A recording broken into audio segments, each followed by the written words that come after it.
In March 1947, Earl Louis Mountbatten and his wife Edwina arrive in New Delhi. The great-grandson of Queen Victoria and second cousin to George VI, Mountbatten brings a regal presence to the drama of India's independence. As the last viceroy, he bears responsibility for India's fate. 2nd of April, 1947.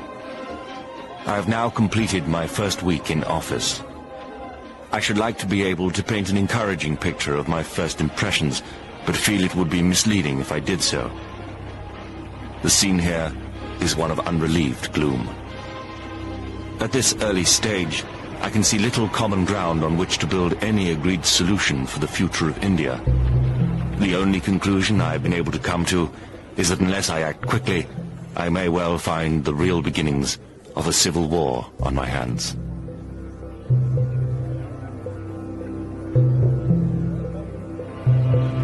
By May, attempts to create a unified India have failed.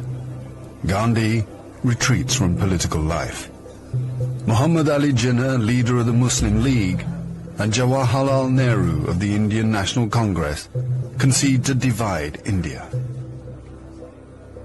Fearing a total loss of control, Mountbatten brings forward the transfer of power to August. Two nations will be created by partition, a secular India and a new homeland for India's Muslims, Pakistan. Independence, Nehru addresses the people of India. Long years ago, we made a tryst with destiny, and now the time comes when we shall redeem our pledge. At the stroke of the midnight hour, when the world sleeps, India will awake to life and freedom.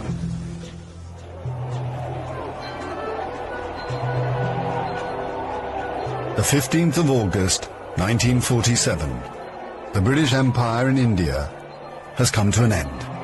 The last viceroy, Louis Mountbatten. The flag raising and the salute were done amid scenes of the most fantastic rejoicing. And as the flag broke, a brilliant rainbow appeared in the sky, which was taken by the crowd as a good omen.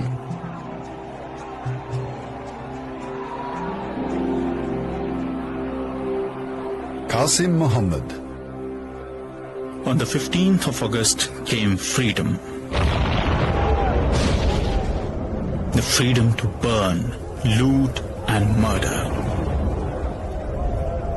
While Delhi and Karachi were celebrating, central Punjab was burning.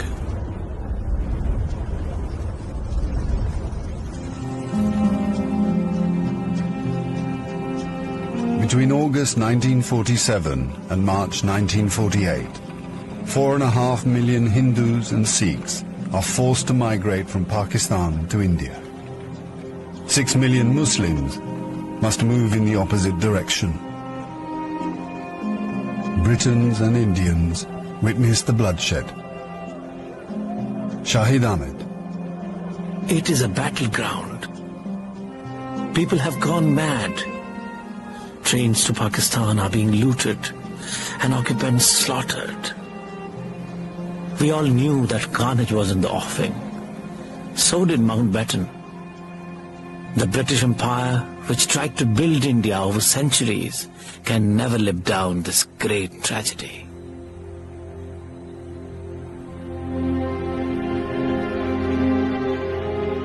Lieutenant Colonel Hubert Boyd Hudson. The sight from the air was awe-inspiring. In this chaos, millions of refugees were struggling to get to India or Pakistan. Thousands of others were doing their best to prevent them, murdering them by the hundred. But death is nothing. There are things more terrible than death.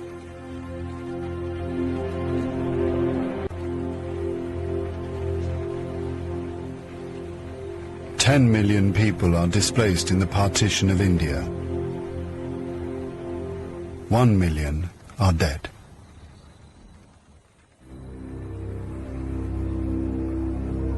By the summer of 1948, most of the British have left. Hubert Boyd Hudson has been in India for 15 years. India is full of ghosts. Houses I have lived in, now inhabited by Indians, remind me of the days which will never come again. When the Viceroy